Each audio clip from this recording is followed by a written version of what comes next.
right field. The crowd is tormenting Strawberries, singing Darryl, Darryl. It's a tough time. That right there during the 1986 World Series, where fans taunted Darryl Strawberry at Fenway Park. But history tells us Strawberry and the Mets got the last laugh.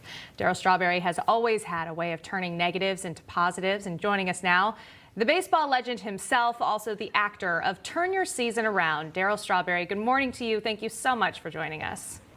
Good morning. It's great to be with you guys. Of course, you guys had to play at Boston. I can't stand Boston, so. But that's okay. My co-host here, a big Red Sox fan. He's not joining us for this interview, but he's dying a little inside as well, if it makes you feel any better. So let's talk about opening day. It's an American staple, and I imagine when you've been with different teams, you probably have different feelings towards opening day with each season. What are some of the highlights during your legendary career? Well, I think opening day is the most important day after a long season, and you can come back and you can redeem yourself. Doesn't matter what you do in spring training. Spring training is just a place that you get in shape and get prepared. Opening day is always exciting. I just remember a lot of my opening days, I usually hit a couple home runs. So it just really got me off to a new start. And everybody starts at the same place, opening day. No telling who's going to win the series, because it's 162 ball games, so you got a long way to go, and you got to pace yourself. So day one, it could be it's exciting to see all the fans and be back in the ballpark and getting started, but you got a long season ahead of you. 162 days with a blank slate. Unfortunately, not quite a good start for the Mets. Their game canceled due to COVID reasons. I know you were a former Met. Who are you most excited to watch this season once everyone does get up and running?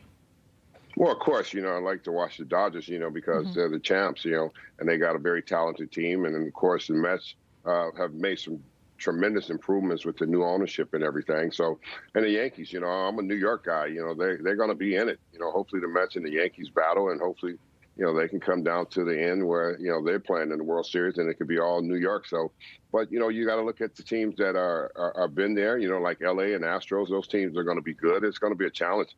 It's not going to be an easy season. Players have to stay healthy.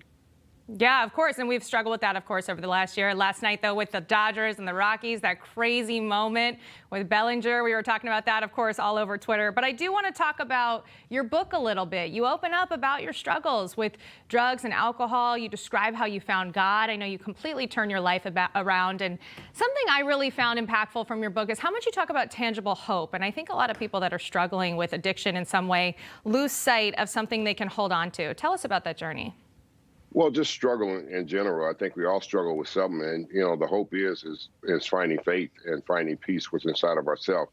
Not what we look like on the outside. I think a lot of us get consumed with what we look on the outside and who we are on the inside. We all got broken pieces.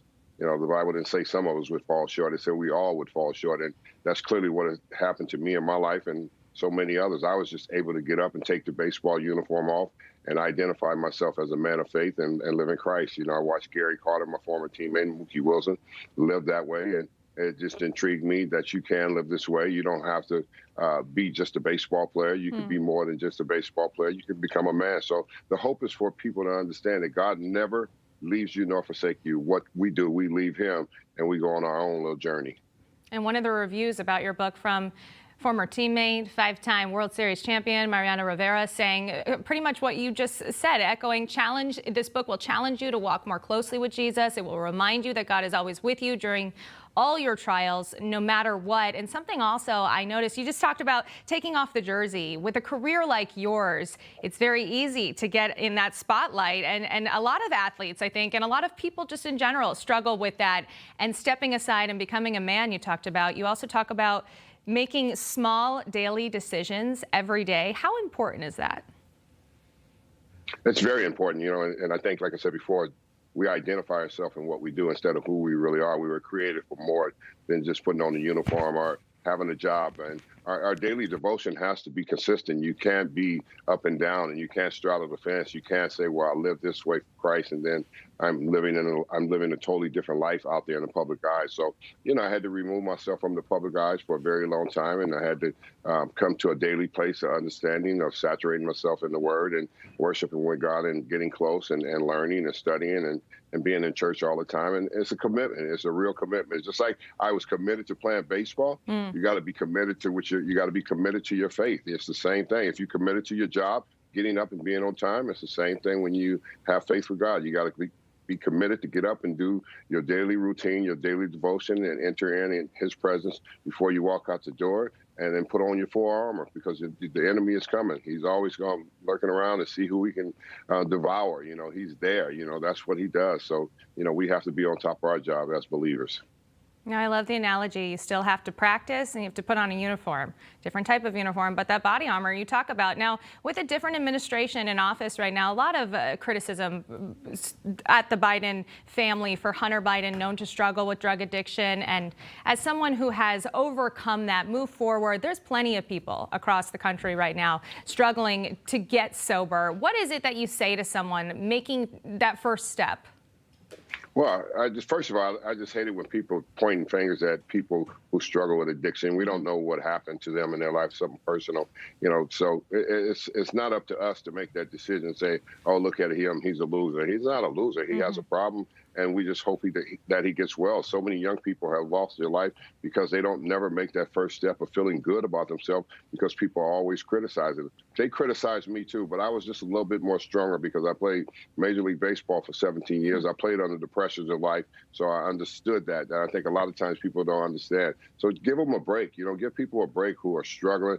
And if you cannot say something nice about them or have some love and compassion for them as they went through a hard time in the process with addiction and stuff, don't say anything at all. Keep it to yourself, because when you point your finger at them, 3 fingers are pointing right back at you with your own problems.